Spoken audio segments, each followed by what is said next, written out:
بسم اللہ الرحمن الرحیم۔ فصل فی النہی۔ النہی نوعان،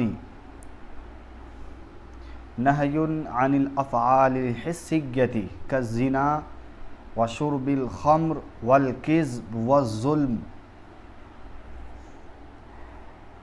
بات چل رہی ہے یہاں سے نہی کی، امر کی پوری بحث مکمل ہو گئی۔ اب یہاں سے کس کی بحث شروع ہے؟ نہی کی۔ امر کی بحث کیا ہوئی؟ اختتام۔ اب کیا شروع ہوگا؟ نہی کی بحث شروع ہے یہاں سے۔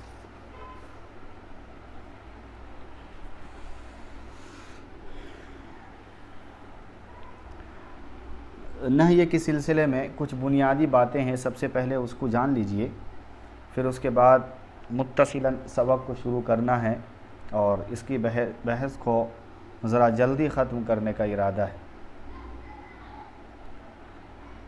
سب سے پہلے تو یاد رکھیے کہ نہی یہ لغت کے اندر کسی کام سے روکنے کو، منع کرنے کو کہا جاتا ہے۔ لغوی تعریف یاد رکھیے کہ نہی یہ کہتے ہیں کسی کام سے روکنے کو، رکنے کو، منع کرنے کو، ٹھیک ہے؟ چاہے وہ جس بھی طریقے سے منع کیا جائے، بس منع کرنا ہے، امر کے ذریعے ہو یا پھر مضارع کے ذریعے ہو، جو بھی صیغہ آپ استعمال کریں، مخاطب کو روکنا ہے۔ بس جس کام سے روک دیا گیا اسی کو نہی کہتے ہیں۔ پھر مسئلہ آتا ہے کہ اصولیین کے نزدیک، صاحب اصول کے نزدیک اصطلاح میں، شرع کی نگاہ میں نہی کی تعریف کیا ہے؟ تو اس سلسلے میں کسی بھی بلند شخص کا، یعنی جس کا مرتبہ بلند ہوتا ہے، یہ قیودات بعض جگہ آئیں گے، ہر جگہ نہیں آئیں گے۔ میں نے اصطلاحی تعریف کرنا ہے کہ کسی بلند شخص کا کسی کم رتبے شخص کو کہنا کہ یہ کام مت کر یا ایسا مت کر، تو یہ جو ہے بلند رتبہ انسان حقیقتاً میں ہو یا نہ ہو، اپنے آپ کو وہ بلند سمجھ رہا ہے تبھی تو کر رہا ہے، لہٰذا بلندی کا اس کے اندر جو ہے ہم یہ مانتے ہیں کہ بلند ہونا چاہیے، ٹھیک ہے؟ تو کسی بلند شخص کا کیا کرنا؟ کسی بلند شخص کا، کسی بلند رتبے شخص کا دوسرے سے، چھوٹے سے کہنا کہ افعل، لا افعل یا پھر لا تفعل، جو بھی صیغہ استعمال کریں، تو اس سلسلے میں یہ کہنا، یہ کیا کہلاتا ہے؟ نہی، ٹھیک ہے؟ مطلب یہ ہے کہ بس ترک فعل کی طلب پر جو چیزیں دلالت کرتی ہے وہ نہی ہے۔ اب مسئلہ آتا ہے کہ جیسے کہ میں نے بتایا کہ نہی کے بہت سارے الفاظ دلالت کر سکتے ہیں، بہت سے ایسے لفظ ہیں جو نہی پر دلالت کرتے ہیں۔ اس سے پہلے میں نے امر کے سلسلے میں کافی لمبی بحث کی تھی، جو آپ نے سنا کہ امر کے سلسلے میں نے تقریباً 14 مثالیں بیان کی ہے اور 14 جو ہے نا وجوہات بیان کی کہ امر اس طریقے کا بھی ہوتا ہے، اس طریقے کا بھی ہوتا ہے، اس طریقے کا بھی ہوتا ہے۔ لہٰذا بہت ساری انہی میں سے کئی ساری چیزیں یہ نہی کے سلسلے میں بھی وارد ہوئی ہے۔ یاد رکھیے کہ آپ ترکا سے، یعنی ترکا، اسی طریقے سے امتنع، اترک اور کفا، زردا، یہ جو الفاظ استعمال ہوتے ہیں وغیرہ وغیرہ، ان کے ذریعے آپ جو ہے کسی کام سے رکنے کا حکم کر سکتے ہیں۔ اس لیے میں نے کہا جو بھی طریقہ آپ اختیار کریں، یہ ایسی فصیح جو ہے تعریف ہے کہ اسی کو ہر جگہ ہونا چاہیے۔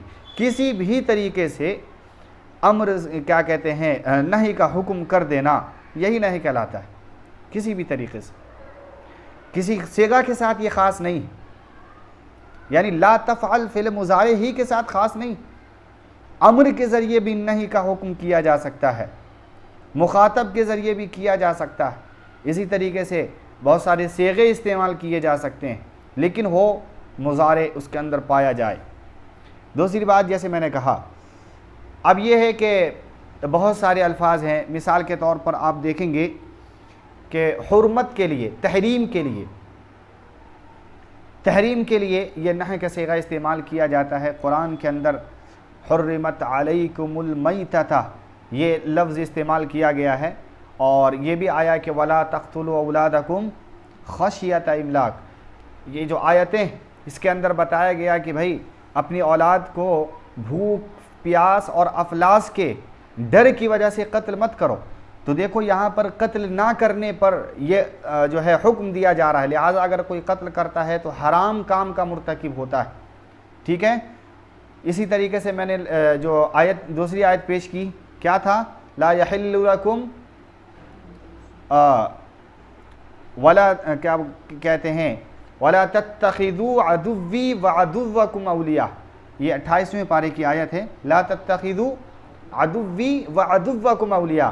تو دیکھو جو اللہ کے دشمن ہیں اور جو تمہارے دشمن ہیں اس کو اگر کوئی دوست بناتا ہے تو یہ حرام کام کا مرتکب، یہ تحریم ہے. لہٰذا یہاں پر حد ہے کہ بھائی کر ہی نہیں سکتے، کسی کو دوست بنا ہی نہیں سکتے. جو اللہ کا دشمن ہو، جو رسول کا دشمن ہو، جو تمہارا دشمن ہو، آپ اس کو دوست نہیں بنائیے. لہٰذا میری اس کے اوپر بڑا جو ہے مفصل بیان اپنے نظامیہ صوفیہ میں ہوا تھا، یعنی غیر مسلموں کو دوست بنانا کہاں تک جائز ہے کہاں تک جائز نہیں ہے، وہ بھی آپ سن سکتے ہیں. ٹھیک ہے. اس سلسلے میں کافی لمبی بحث ہوئی تھی مسجد کے اندر الحمدللہ. یعنی غیر مسلموں سے رواداری کا معاملہ کر سکتے ہیں یا نہیں کر سکتے، دوست بنا سکتے یا نہیں بنا سکتے، بھائی بنا سکتے یا نہیں بنا سکتے، یہ ساری بحثیں ہوئی تھی. لہٰذا اب یہاں پر قدرے اس کی تفصیل ضروری نہیں ہے. یہاں یہ بتانا ہے کہ اس آیت کے اندر دیکھو جو رسول کے دشمن ہیں، جو اللہ کے دشمن ہے، اس کو دوست بنانے سے منع کیا گیا ہے. تو یہ تحریم کی بات ہو گئی. اسی طریقے سے ایک مسئلہ آتا ہے کہ کراہیت کا، کراہت کا، یہ بھی تحریم کے زمرے میں آتا ہے. تو کراہت اور تحریم جو ہے یہ قدرے الگ الگ ہے، لیکن ہے بعین ہی اس کے اندر بھی نہی کا صیغہ استعمال کیا جاتا ہے. قرآن کے اندر استعمال کیا گیا ہے اس جیسی مثالیں. تو وہاں پر فرمایا کہ لا یمسکن احدکم ذکرہ بیمینہ وہو یبول. یہ نبی علیہ الصلوۃ والسلام کی حدیث ہے. کیا فرمایا کہ لا یمسکن احدکم ذکرہ بیمینہ وہو یبول، کہ جب تم پیشاب کرنے کے لیے جاؤ تو اپنے ذکر کو اپنے داہنے ہاتھ سے مت پکڑو. تو ذکر کو داہنے ہاتھ سے نہ پکڑنے پر یہ جو ہے کراہیت ہے کہ اگر پکڑ لیا تو کراہیت ہے، منع کیا گیا ہے پکڑنے کے لیے. ٹھیک ہے. تو یہ حرام کے زمرے میں نہیں ہے کہ بالکل تحریم ہے کہ پکڑ ہی نہیں سکتے، سمجھ رہے ہیں، بس کراہیت ہے. تو میں نے کہا کہ اس کے اوپر بھی نہی واقع ہے. اسی طریقے سے ایک دعا کا مسئلہ آتا ہے، جیسے کہ ہم لوگ اور آپ لوگ دعا کرتے ہیں ربنا لا تؤاخذنا ان نسینا واخطأنا، کہ اللہ سے فریاد کرتے ہیں. دیکھو دعا کے اندر بھی ہے کہ اللہ تعالیٰ اگر ہم سے بھول چوک ہو جائے، کوئی گناہ ہو جائے تو ہمیں مواخذہ نہیں کرنا، مواخذہ مت کیجئے. تو یہاں پر بھی نہیں کا صیغہ استعمال ہے لیکن دعا کے زمرے میں ہے. اسی طریقے سے تحقیر کے لیے بھی نہیں کا صیغہ استعمال کیا جاتا ہے، جیسے کہ قرآن مقدس نے الفاظ لائے ہیں وَلَا تَمُدَّنَّ عَيْنَيْكَ. نبی علیہ الصلوۃ والسلام کو سختی کے ساتھ کہا گیا ہے کہ کفار کی طرف جو ہے نگاہیں اٹھا کر کے مت دیکھیے، کفار کی طرف نگاہیں اٹھا کر کے مت دیکھیے، کیونکہ ہم نے ان کو جس تمتع کے اندر کفار کے بعض گروہوں کو لگا رکھا ہے یہ افسوسناک ہے. اس کے اندر ہم اس کی آزمائش کرنے والے ہیں. وہ جو فائدہ اٹھا رہے ہیں اور ان کو جو رخصت دی جا رہی ہے اس کی طرف آپ نظر اٹھائیے مت. یہ تو ان کی آزمائش ہے، یہ دنیا کی گھر کیا ہے، ان کے لیے آزمائش ہے. تو گویا کہ کفار کی تحقیر ہو رہی ہے. یہاں پر ہم نے ان کو جو دے دیا ہے وہ آزمائش ہے. تو لا تمدن، نبی صلی اللہ علیہ وسلم کو سختی سے منع کیا گیا ان کی طرف نگاہیں نہ اٹھائیں. اسی طریقے سے آپ کا ایک ارشاد کے لیے بھی آتا ہے کسی چیز کا حکم، یعنی ارشاد جو ہوتا ہے اس سلسلے میں بھی نہی کا حکم، جیسے کہ لا تسألوا عن اشیاء ان تبد لکم تسؤکم. یہ بھی قرآن کی آیت ہے جس کا ترجمہ یہ ہے کہ بھئی لوگوں کو کہا جا رہا ہے کہ بہت زیادہ جو سوال کرتے ہو تو سوال میں کریدنا اور اس کو زیادہ جو ہے وضاحت کرنا اس طریقے سے مت چاہا کرو. جتنا آپ کو جواب مل جائے سوال کا اسی پر اکتفا کر لیا کرو. زیادہ وضاحت چاہو گے اور اس کے اوپر جب وضاحت دی جائے گی، وضاحت در وضاحت جب ہوگی تو آپ کے لیے نقصان دہ ہو سکتا ہے، جیسا کہ آپ لوگ جانتے ہیں. تو اس اعتبار سے اس کا مسئلہ ہے. لہذا یاد رکھیے یہ جو بنیادی باتیں ہیں یہ آپ کو نوٹ کرنے والی چیزیں ہیں، اس کو یاد رکھیے گا. اب یہاں سے مصنف علیہ الرحمہ جو ہے نہی کے دو قسمیں بیان کر رہے ہیں. کتنی قسمیں؟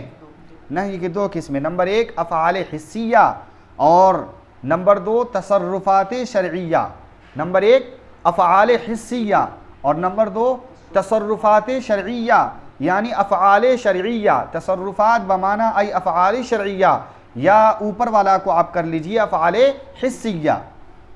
تو نہی کی دو قسمیں ہیں، نمبر ایک افعال حسیہ اور نمبر دو افعال شرعیہ بمعنی تصرفات شرعیہ۔ دیکھو افعال حسیہ کسے کہتے ہیں؟ افعال حسیہ وہ ہوتا ہے کہ شارع علیہ السلام کے حکم ورود، یعنی حکم کے آنے سے پہلے جس چیز کے اوپر یعنی منہی عن جو چیز بن رہی ہے، جس چیز کے اوپر جو ہے حکم لاگو کیا جا رہا ہے منہی عن کا، اس ورود کے حکم ورود سے پہلے بھی وہ چیزیں بعینی ہی ویسی ہی ہو اور حکم کے اتر جانے کے بعد بھی وہ چیزیں ویسی ہی ہو، اس کے اندر کوئی تغیر نہ ہو۔ یعنی کوئی ایسی چیز، کوئی ایسا جز کہ جس کے اوپر منہی عن اترا، جس کے اوپر نہیں اترا، جس کے اوپر جو ہے نا تحریم کی بات کی گئی، تو اس کے حکم کے یعنی شریعت کے حکم کے اترنے سے پہلے بھی وہ چیز بیانی جیسی تھی ویسی ہی ہے، بس یہ ہے کہ اس کی ذات پر منہی عن کو اتار دیا گیا ہے، بس اتنا فرق ہے۔ لہٰذا اس کے حکم کے اندر تو تغیرات آئیں گے شرع کے اترنے کے بعد، لیکن اس کے ذات کے اندر کوئی تغیر نہیں آئیں گے۔ مثال کے طور پر زنا کو لے لیجئے، دیکھیے کہ نبی جو شریعت کا حکم ہے زنا کے سلسلے میں، تو زنا کے سلسلے میں شارع کا حکم کے اترنے یعنی نبی اللہ کے رسول اللہ رب العالمین کی طرف سے کلام ہونے سے پہلے بھی زنا کا وہی حکم تھا، یعنی زنا کو قبیح سمجھا جاتا تھا، برا سمجھا جاتا تھا، معاشرے میں اس کو جو ہے صحیح نگاہ سے نہیں دیکھا جاتا تھا۔ لہٰذا اب جب شریعت اتر گئی ہے اس کے اوپر، یعنی جب اس کو اور حرام قرار دے دیا گیا ہے زنا کو، پھر بھی وہی چیز ہے، کوئی بدلی، جو چیز پہلے تھی وہ چیز اب بھی ہے، اتنی بات یاد رہے گی۔ مثال کے طور پر دوسری مثال لے لیجئے شراب کا پینا، شراب کے پینے کے اندر جو قباحتیں پہلے تھیں وہی قباحتیں ورود حکم کے بعد بھی ہے، جو چیزیں اس کا حکم پہلے تھا وہی چیز اس کا حکم کے بعد بھی ہے، کوئی چیز تغیر نہیں ہوا، ٹھیک ہے۔ اسی طریقے سے ظلم لے لیجئے، تو ظلم کرنا بھی شریعت کے اترنے سے پہلے یہ قبیح عمل تھا، لہٰذا اب بھی قبیح عمل ہے، کوئی فرق ہوا نہیں۔ اسی سلسلے میں دوسری بات یاد رکھیے کہ حسی جو افعال حسیہ جو ہوتا ہے نا، جب حکم اتر جائے کسی بھی افعال حسیہ میں، جب منہی عن اتر جائے، جب حکم اتر جائے نہیں کا تحریم ہو جائے، تو تحریم جو ہے اس کی ذات میں لاحق ہوتی ہے۔ کس میں ہوتی ہے؟ حسی میں، افعال حسیہ کے اندر ذات کے اندر تحریم لاحق ہوتی ہے، لہٰذا اب پوری وہ ذات یعنی وہ پوری عین شے، وہ پوری ذات ہی جو ہے نا جو ہے قبیح ہوگا، برا ہوگا، ناپسندیدہ ہوگا۔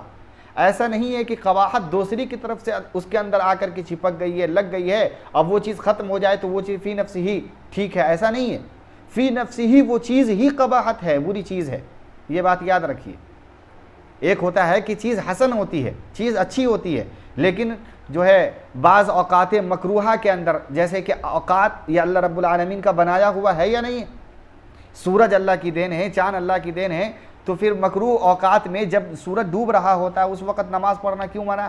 وہ تو اچھی چیز ہے، جو ایک وقت ہے اسی کا مثل ہے، وہی چیز ہے جو وقت اس سے 10 منٹ پہلے جائز تھا نماز، اور 10 منٹ کے بعد یہ اس کے اندر جو ہے نماز جائز نہیں ہو رہی ہے۔ تو دیکھو شے جائز ہے، اوقات جائز چیز ہے، حسن چیز ہے، اچھی چیز ہے، اس کے اندر نماز پڑھی جا رہی ہے، عبادت ہی کی جا رہی ہے، اللہ کا نام لیا جا رہا ہے، لیکن بعد میں اسی اوقات کے اندر یہ چیزیں نماز پڑھنا جائز نہیں ہوتا ہے۔ مطلب یہ ہوا کہ دوسری چیزیں جو ہے اس کے آ کر کے منہی عن دوسری چیز آ کر کے اس کے ساتھ لگ گئی ہے، لہٰذا اب وہ بھی چیز اس وقت کے لیے ٹھیک نہیں رہے گی، بعد میں ٹھیک ہو جائے گی۔ لیکن جب افعال حسی ایسا ہوتا ہے کہ اس کی ذات کے اندر ہی قباحت ہوتی ہے، دوسری طرف سے آیا ہوا نہیں رہتا۔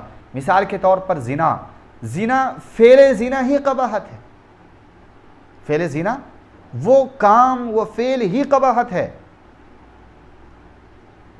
زنا جو کیا جاتا ہے تو ایسا نہیں ہے کہ اس کے اندر دخول ہو تو زنا مانا جاتا ہے، یا دخول نہ ہو تو وہ چیز اچھی ہے، چھیڑ چھاڑ کرنا ایسا کچھ معاملہ نہیں ہے، وہ پوری جزئیات ہی منہی عن کے اندر داخل ہے۔ وہ پورا ہی جو ہے قبیح فعل ہے، لہٰذا اس کو کہتے ہیں حسی۔ ظلم کرنا، ذرہ برابر ظلم کیجئے، آپ کلہاڑے سے ماریے، بم سے ماریے تبھی ظلم ہوگا، یہ مطلب نہیں۔ ظلم ایک بال کو کھیڑنے سے بھی ظلم ہو جاتا ہے، کسی انسان کے بال کو نکالنا یہ بھی ظلم کے اندر ہے، اس کا دل دکھانا بھی ظلم کے اندر، یہ تمام چیزیں ظلم کی بڑی لمبی تشریحات ہے، کبھی دیکھیں گے۔ بہرحال حسی کے اندر کیا ہوتا ہے، اس کی افعال عین شے کے اندر کیا ہوتی ہے، قباحت۔ اور افعال شرعیہ جو دوسری قسم ہے، یہیں پر بات کو سمجھ لیجئے کہ افعال شرعیہ یعنی تصرفات شرعیہ، یہ ذات کے اندر کوئی چیز قباحت نہیں ہوتی، بلکہ احکام شرع کے اتر جانے کے بعد اس کے اندر قباحت آتی ہے، یعنی منہی عن جس چیز کے ساتھ وہ لگی ہے وہ کسی اور وجہ سے مطلب منہی عن اس کے اندر واقع ہوا ہے، فی نفسی وہ چیز جائز نہیں ہے۔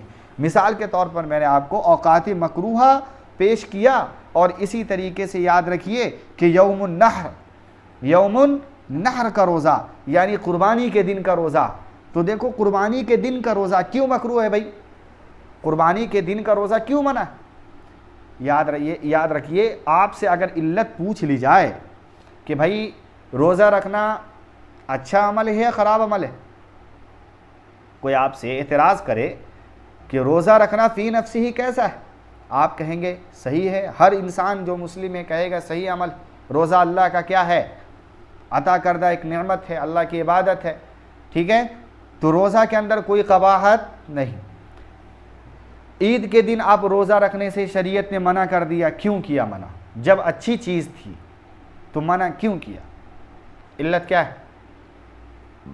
علت روزہ نہیں ہے، روزے کے اندر فی نفسی کوئی قباحت، جیسے کہ رمضان کا روزہ مباح نہیں رکھے گا تو اس کے اوپر جو ہے نا سزا و تعزیر واقع کی جائیں گی قیامت میں، لہٰذا روزہ فی نفسی ہی جائز ہے، اچھا عمل ہے، حسن ہے، بہت ہی بہترین چیز ہے، لیکن عید کے دن آپ کو اختیار نہیں ہے۔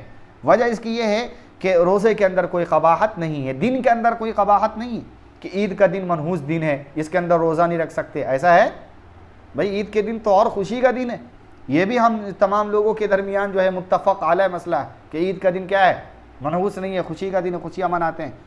مسئلہ یہ کہ روزہ کیوں نہیں رکھ سکتے بھائی؟ جب ساری چیزیں ٹھیک ٹھاک ہے تو روزہ کیوں منع؟ جواب سنیے، مسئلہ ایسا ہے کہ یہ جو دن ہے یہ اللہ کے ضیافت کا دن ہے، کیا ہے؟ ضیافت کہتے ہیں مہمان نوازی کو۔ اللہ رب العالمین جب آپ نے ان کی خدمت کی، ان کی اطاعت کی، ان کی فرما برداری کی اور ان کے حکموں کو مانا، اور جو ہے تمام مہینے یعنی پورے مہینے رمضان کے آپ نے ان کی پلک جھپکنے کے برابر بھی گناہ نہیں کیا، روزہ رکھا اور اپنے آپ کو، اپنے جی اور نفس کو بھوک اور پیاس سے خوب مارا پیٹا، ان تمام چیزیں ہوئیں تو اللہ رب العالمین جو آپ کو اوپر سے دیکھ رہا تھا اس نے کہا کہ ٹھیک ہے آپ نے ان تمام چیزوں کو کیا، بہت دل خوش ہوا، لہٰذا ہم آپ کی ضیافت کرنا چاہتے ہیں۔ کیا کرنا چاہتے ہیں؟ آپ نے خوب جو ہے رمضان کے بعد سے ایک اور بیچ میں جو عید الاضحیٰ کا دن ہے، اس دن جو ہے ہمیں بڑی خوشی ہوئی، ہم تمہیں ایک عید کا، چونکہ ہم نے آپ کو فلاں نعمتیں دیں اور آپ نے اس کا منعم کا شکر ادا کیا، لہٰذا ہم آپ کا ایک دسترخوان لگانا چاہتے ہیں، آپ مسلم ہیں، آپ مسلمان ہیں، آئیے، اللہ کہتے ہیں ہمارے دسترخوان پر آئیے، کچھ کھائیے۔ تو کیا اللہ رب العالمین اپنے دسترخوان پر بلانے کا مطلب یہ نہیں ہے کہ آپ کو آسمان پر بلایا جائے گا اور آسمان پہ بلانے کے بعد مرغ مسلم تیار کیے جائیں گے اور وہاں جا کے کھانا کھلایا جائے گا، یہ مطلب نہیں، بلکہ ضیافت کا یہ مطلب ہے کہ آپ کو آپ کے گھروں کے اندر اللہ رب العالمین رزق پہنچائے گا، پھر آپ اس سے جو ہے کھائیں گے۔ لہٰذا آپ دیکھتے ہیں کہ اللہ نے وہ نظام بنایا ہے کہ عید کے دن غرباء، مساکین اور مفلسین اور اسی طریقے سے اپاہیج وغیرہ ان کے جو ہے نان و نفقہ کا اللہ نے انتظام بڑا اچھا انداز میں کیا ہے کہ عید الفطر کا جو موقع ہے اس دن جو ہے صدقۃ الفطر کا رواج کو عام کیا، لہٰذا بڑے مالدار لوگوں کے اوپر ذمے میں ہے کہ بھائی عید الفطر کا چندہ نکالیں اور اپنے امت کے غریبوں کو پیش کریں، ٹھیک ہے، تو یہ چیزیں ان تک بھی مال پہنچا رہا ہے، یعنی اللہ کی ضیافت ہے، کوئی محروم نہیں ہو سکتا، تو اللہ کی ضیافت ہے۔ اب ایک انسان ہے اللہ کی ضیافت کو کہے ٹھیک ہے ہم آپ کی ضیافت میں نہیں آئیں گے، آپ نے ہمیں مہمان کے طور پہ یاد کیا، ہم آپ کو قبول کرتے ہیں لیکن آپ کے دسترخوان پہ نہیں آئیں گے، بتاؤ یہ ناشکری ہے یا نہیں؟ بھائی ایک ایسا حکم الحاکمین، ایسا خالق و مالک، ایسا رزاق جو رزق کی بیش بہار نعمتیں آپ کو میسر کر رکھا ہے، اور آپ کے سر کے بال سے لے کر کے ناخون کے جو ہے پورے تک آپ کی جو ہے پوری چیزوں کی کفایت کرتا ہے، اور اس کو صحیح اور حسن طریقے سے بنا کر رکھا ہے، تمام چیزیں ہیں۔ تو گویا کہ وہ منعم کا احسان یہ ہے کہ آپ کو جب چاہے بلائیں تو آپ اس کے دربار پر جائیں، اور ایسا خوشی کا ماحول جب کہ پوری دنیا کو دعوت ایک عام اذن عام ہو، اور آپ کو دسترخوان پر بلایا جا رہا ہے، ایک انسان جو ہے بغاوت کر جائے کہ ہم آپ کے دسترخوان پر نہیں آئیں گے، اور ہم تو روزہ رکھیں گے بھائی، نہ کھائیں گے اور نہ کسی کو کھلائیں گے بلکہ خود روزہ رہ جائیں گے، لہذا کہا کہ اگر روزہ رکھو گے تو یہ جائز نہیں ہے، تحریم کیا ہے، روزہ ہوگا ہی نہیں۔ لہذا یہ ایسا ہے کہ منعم کے احسان کی فراموشی کرنا، اور منعم کے احسان کی فراموشی کرنا یہ ناشکری ہے، اور ناشکری کیا ہے، یہ کفر تک پہنچا دیتی ہے، لہذا اب وہاں پہ روزہ رکھنا جائز نہیں۔ تو یاد رکھو یہ علت ہے، اسی علت کی بنیاد پر کیا بنا ہے، روزہ جائز نہیں ہے، ورنہ اس کے اندر کوئی قباحت تھی نہیں۔ پھر جب یہ دن ختم ہو جائے گا، جب دسترخوان اٹھ جائے گا تو وہ چیزیں جائز ہو جائیں گی، اب تم پورا سال روزہ رکھو کیا فرق پڑتا ہے، لیکن اس دن جب اللہ کا دسترخوان لگا ہے تو آپ نہیں کھا سکتے بھائی، روزہ نہیں رکھ سکتے۔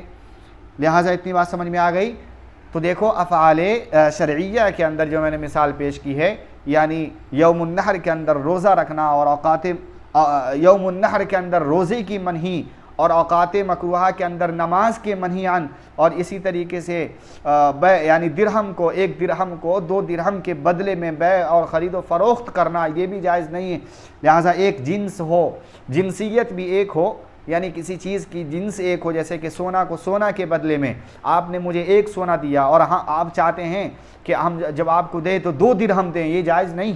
لہٰذا اگر جنسیت بدل جائے گی تو جیسے میں نے اس کے پیچھے ایک لمبی گفتگو کیا تھا، حدیث پوری مکمل بیان کی تھی، ابھی اس کا صرف خلاصہ کہ بھائی درہم کو درہم کے بدلے یا دینار کو دینار کے بدلے، یعنی جنس کو جنس کے بدلے میں، اور اتار چڑھا کر کے نہیں دے سکتے ہیں۔ اگر جنس کے اندر تفاوت ہو جائے گا تو پھر کوئی مسئلہ نہیں۔ یاد رکھیے کہ جنس اگر الگ الگ ہے تو ظاہر بات ہے جنسیت الگ الگ ہو جاتی ہے، تو اس کی قدر و قیمت میں تو خود بخود تفاوت ہو جاتا ہے۔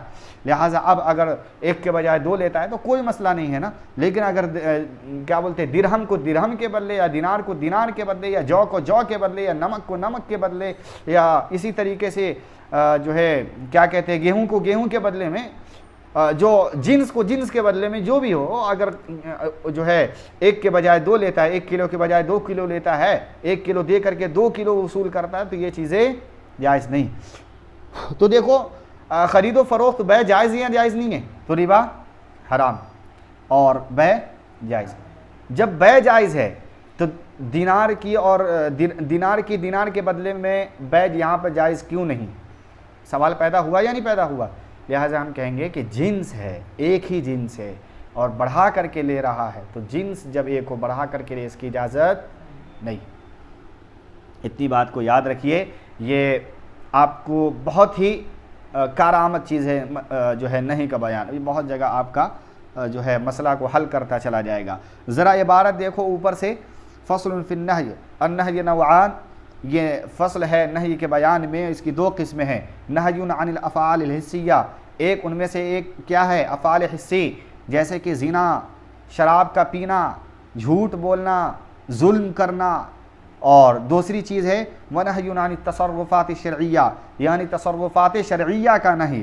اس کی مثال کیا ہے، النہی عن الصوم فی یوم النحر، فی یوم النحر، تو النہی عن الصوم فی یوم النحر، یعنی یوم النحر کے دن روزہ کا رکھنا، اور الصلاۃ فی اوقات المکروہہ، اور اوقات مکروہہ کے اندر نماز کا پڑھنا، وبیع الدرہم بالدرہمین، اور 1 درہم کو 2 درہم کے بدلے میں بیچنا، یہ نہی اس کے اوپر واقع ہوئی ہے۔ یہ 2 قسمیں ہو گئی، اب اس کا ذرا حکم سمجھ لیجئے۔ وحکم النوع الاول، یہ فرما رہے ہیں کہ النوع اول کا حکم، یعنی النوع اول میں کیا تھا بتائیے، افعال حسی، تو افعال حسی کے حکم چل رہا ہے، یہ بتانا چاہ رہے ہیں، ٹھیک ہے۔ ان یکون المنہی عنہ هو عین ما ورد علیہ النہی فیکون عینہ قبیحا فلا یکون مشروعا اصلا۔ میں نے اس کا پورا کا خلاصہ آپ کے سامنے ایک ڈھانچہ بنا کر کے پیش کر دیا ہے۔ میں نے بتایا کہ اول کا حکم یہ ہے کہ وہ جو حسی ہوتا ہے اس کے عین کے اندر منہی عنہ ہوتا ہے، اس کے عین کے اندر، اس کی ذات کے اندر کیا ہوتی ہے؟ قباحت ہوتی ہے۔ لہٰذا جس کے اندر ذات کے اندر قباحت ہو، اس کے اوپر منہی عن آ جائے، تو لہٰذا وہ فیکون عینہ قبیحا، وہ قبیح فعل ہوتا ہے، اور فلا یکون مشروعا، کبھی بھی وہ جائز نہیں ہو سکتا، کبھی بھی وہ جائز نہیں ہو سکتا، یعنی جس کے اندر منہی عن ہو کبھی بھی کیا ہوگا؟ جائز نہیں ہوگا، ٹھیک ہے۔ وحکم النوع الثانی، نوع ثانی کا حکم سمجھ لیجئے، ان یکون المنہی عن غیر ما اضیف الیہ النہی، فرما رہے ہیں کہ وہ جو منہی عن ہوتا ہے وہ غیر کی طرف سے آیا ہوتا ہے، یعنی نہیں کی طرف، یعنی نہیں کی طرف کسی کی اضافت ہوتی ہے، ٹھیک ہے۔ فیکون هو حسنا بنفسه، پس وہ حسن ہوتا ہے، پس وہ اس کی ذات کے اندر حسن ہوتی ہے، خوبی ہوتی ہے، یاد رکھیے فیکون ہوا حسنا بنفسہ، اس کے ذات کے اندر کیا ہوتی ہے؟ خوبی ہوتی ہے، قبیحا لغیرہ، لیکن اس کے غیر کے واسطے سے وہ قبیح ہوتا ہے، جیسے کہ میں نے پیش کیا روزے کی مثال جو یوم النحر کے اندر ہوتا ہے، بات سمجھے۔ لہٰذا اس سلسلے میں ایک نبی علیہ الصلوۃ والسلام کی ایک حدیث بھی ملاحظہ فرما لیجئے کہ الا لا تصوموا فی هذه الایام فانها ایام اکل و شرب و بعال، فرمایا کہ ان دنوں کے اندر تم روزے مت رکھو، وجہ اس کی کیا ہے کہ یہ کھانے کے دن ہے اور پینے کے دن ہے۔ یہ جو حدیث ہے یہ عید کے دن کے سلسلے میں ہے کہ منع کیا گیا، لہٰذا آپ کو معلوم ہونا چاہیے کہ عید کے دن جو روزہ رکھنا منع ہے وہ حدیث کے اندر آیا ہے یا قرآن کے اندر آیا، لہٰذا میں نے حدیث بھی پیش کی، آپ اسے بھی ذرا نوٹ کر لیجئے گا، ٹھیک ہے۔ تو دیکھو اس کے اندر جو ہے حسنا بنفسہ، ذات کے اندر خوبی ہوتی ہے، اچھائی ہوتی ہے، قبیحا لغیرہ، لیکن قبیح کیا ہوتی ہے؟ لغیر کی طرف سے ہوتی ہے۔ ویکون المباشر، اور کرنے والے کا حکم کیا ہے؟ مرتکبا للحرام لغیرہ، کہ وہ مرتکب ہوگا حرام کے غیر کا، یعنی غیر کے واسطے جو اس کے اندر حرامیت آئے گی، لا نفسی، نہ کہ اس کے خود ذات کے اندر، تو وہ شے اس کے اندر جو ہے تحریم کا مادہ اس کی ذات میں نہیں ہوگا، بلکہ کہاں سے آئے گا؟ غیر کے واسطے سے ہوگا۔ اتنی بات یاد رہے گی، ٹھیک ہے۔ وعلی ھذا قلنا، یہاں سے انشاءاللہ جو ہے کچھ باتیں ہیں کل پڑھائی جائیں گی۔